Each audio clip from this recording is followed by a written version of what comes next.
Ok, gente, vamos para a seção final. A gente pulou algumas sessões, né? Vamos para a seção final 4.9, antiderivadas.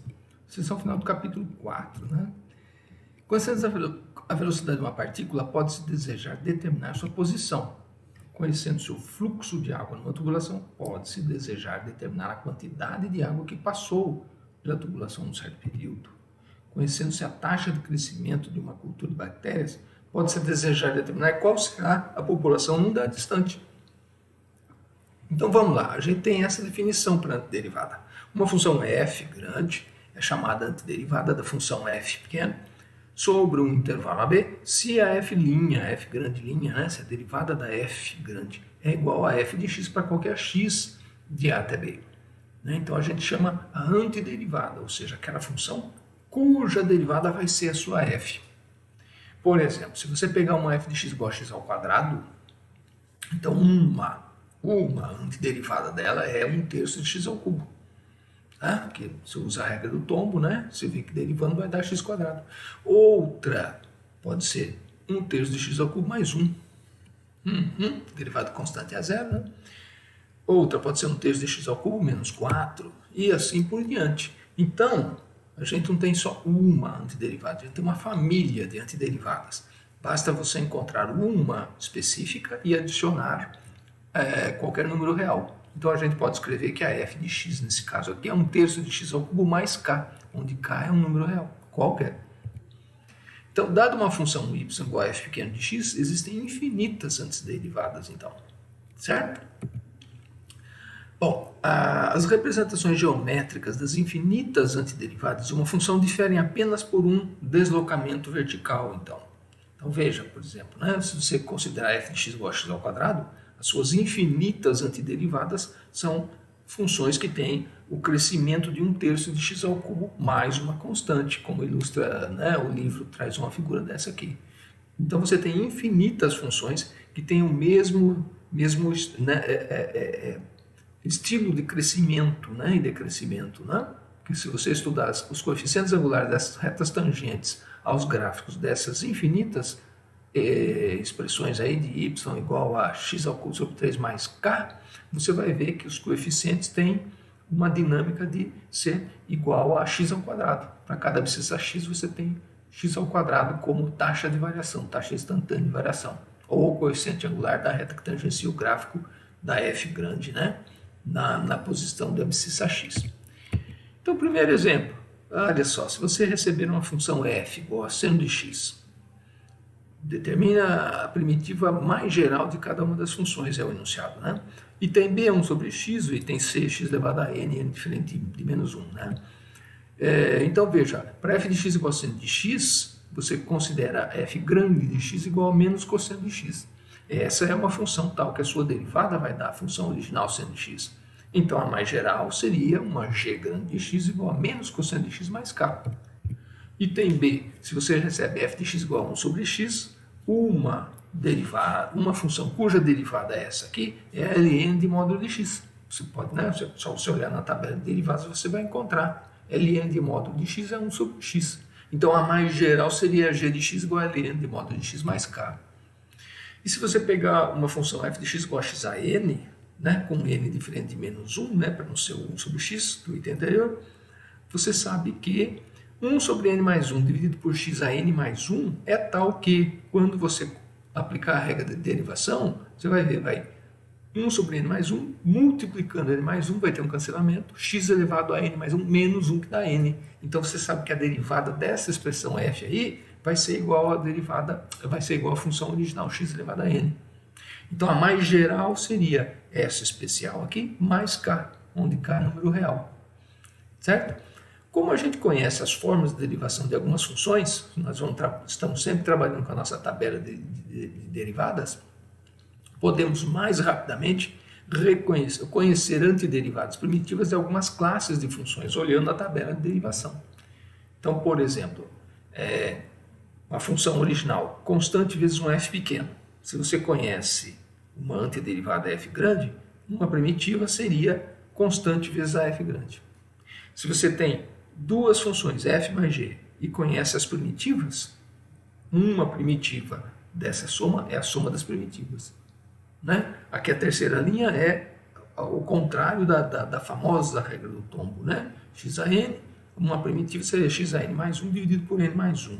1 sobre x seria ln módulo de x, o e a x seria o próprio e a x. Cosseno de x, uma primitiva seria o seno. Função seno, uma primitiva seria menos cosseno, né? Para corrigir o sinal, né? Secante ao quadrado de x, uma primitiva seria tangente de x. Secante de x vezes tangente de x, uma primitiva seria secante de x. 1 sobre raiz quadrada de 1 menos x quadrado, olhando lá na tabela, uma primitiva seria o arco seno x. 1 sobre 1 é x quadrado, uma primitiva seria arco tangente x. Né? Função cosseno hiperbólica de x, uma primitiva seria seno hiperbólico, e assim por diante, né? Não precisa corrigir o sinal nas hiperbólicas.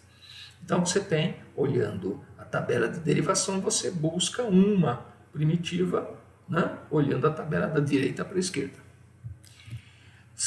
Exemplo 2. Determine todas as funções g, tais que a g' de x seja 4 seno de x mais 2x a quinta menos raiz de x dividido por x.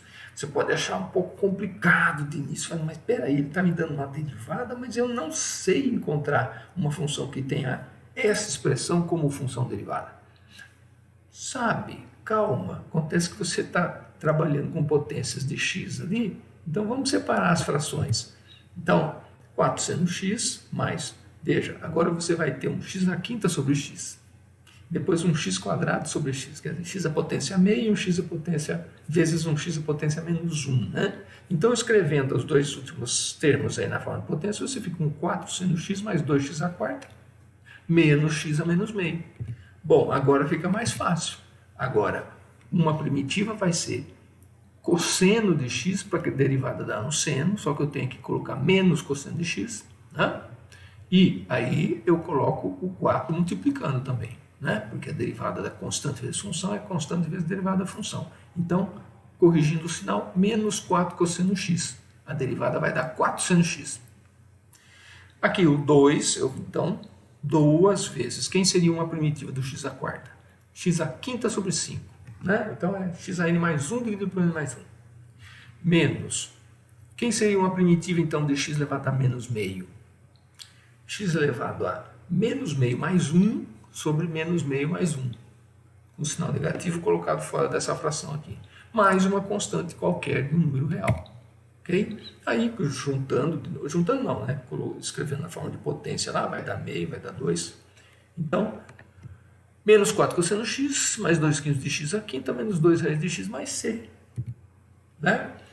Bom, situações como essa do exemplo anterior, aí, onde você recebe uma derivada, são chamadas de equações diferenciais. Geralmente a solução de uma equação diferencial envolve a existência de uma ou mais constantes. Veja como é que a gente resolve os próximos dois exemplos. Olha lá.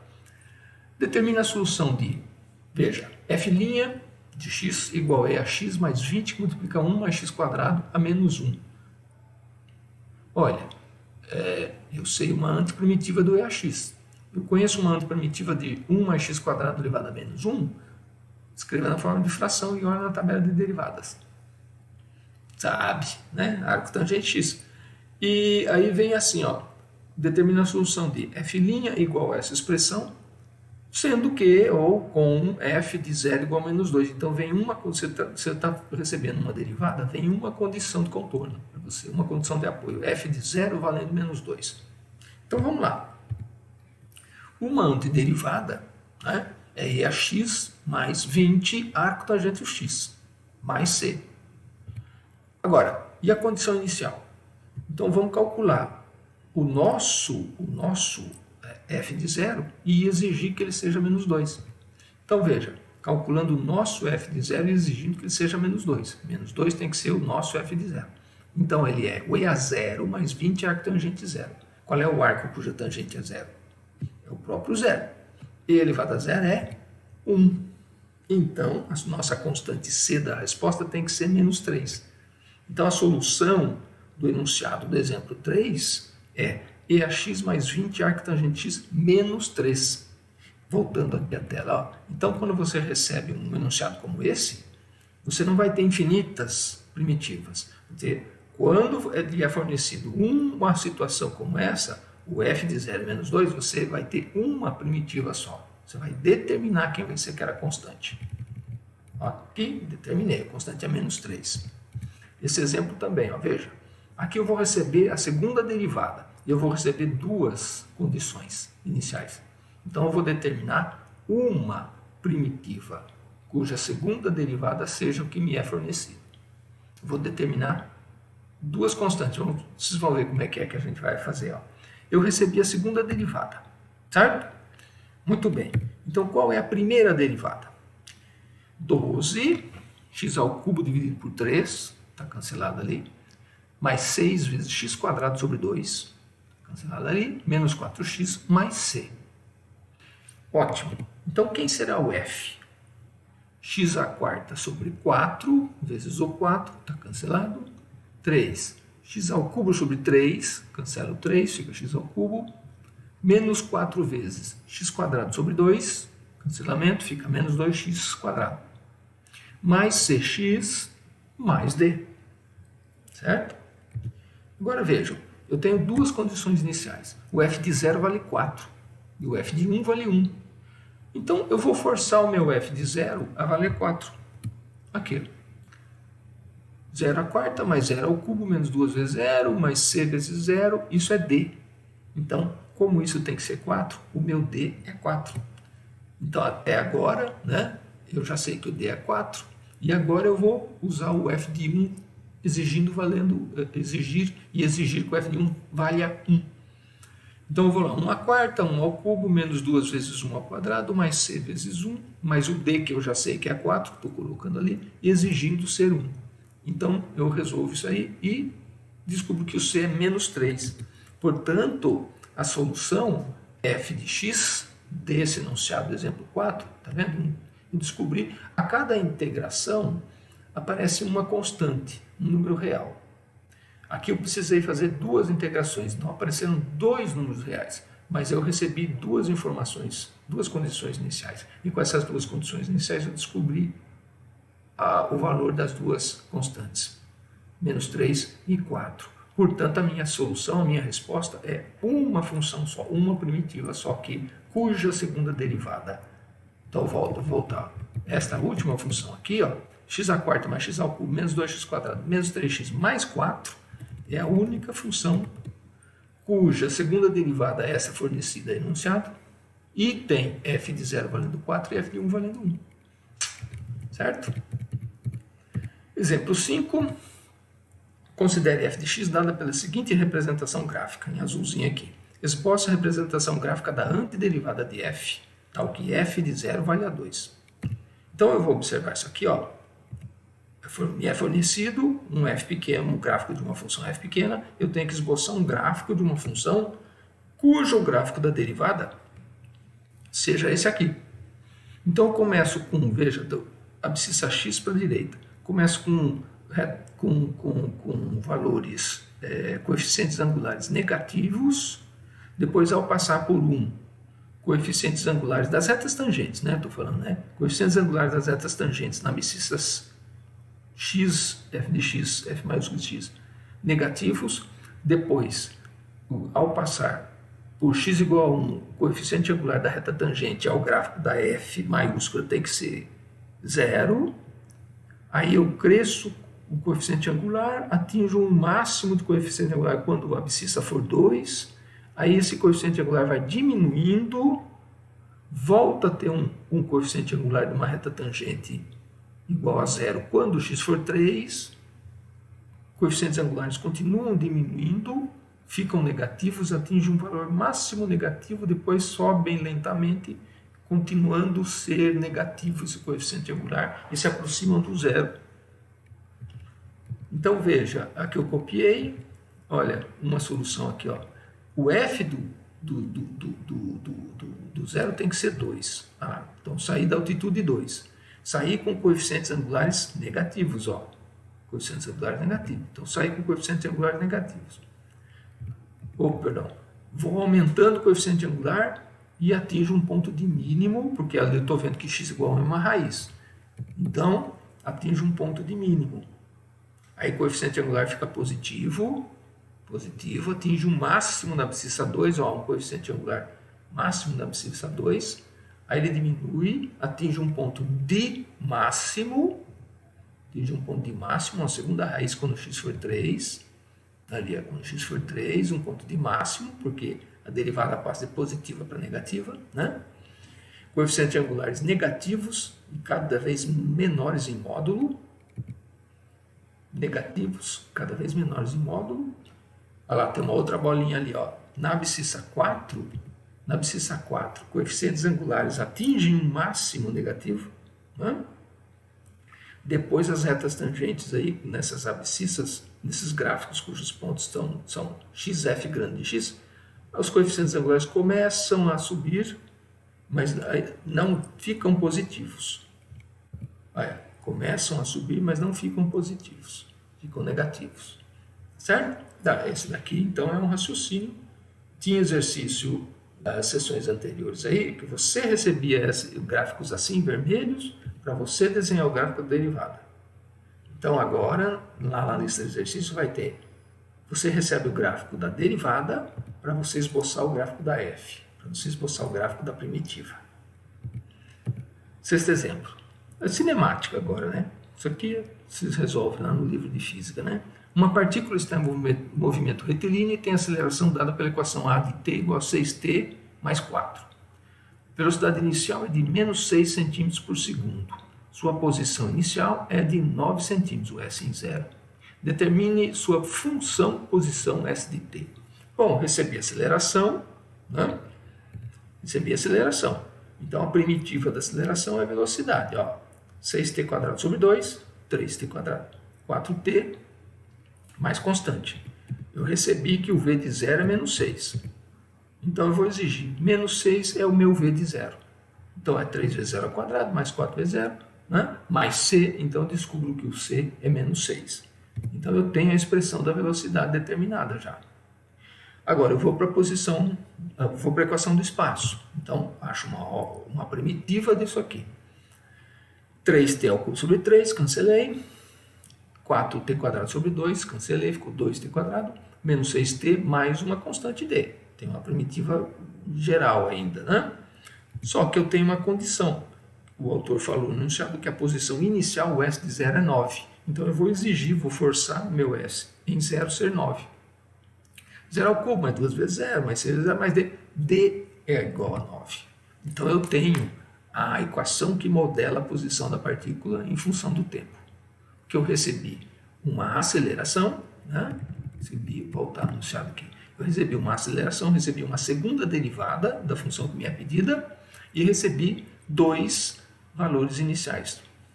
Um valor inicial é da v no 0 e outro valor inicial é do s em 0. Então eu uso esses enunciados, né? Certo? Exemplo 7 é parecido, né? Só que, bom, a situação é aqui, né? Vamos ver também, bem rapidinho, né? Uma bola é arremessada para cima com velocidade inicial, então a velocidade V0 é 15 metros por segundo a partir da borda de um penhasco, com 140 metros de altura. Então a posição inicial, então veja, o V0 inicial é 15 metros por segundo e o S0 é 140. Você joga ela para cima, determina a altura acima do solo em t segundos após o lançamento. Né? Então, o meu S de t, a minha altura, minha posição S de t que ele pede. Quando é que ela atinge a altura máxima? Quando a velocidade for 0, aí eu descubro o tempo. E depois eu quero que a minha posição seja 140. Não, eu quero que a minha posição seja 0. Eu estou admitindo que eu estou lançando de 140. Então, eu vou exigir que a minha posição S seja 0. Aí eu descubro o tempo.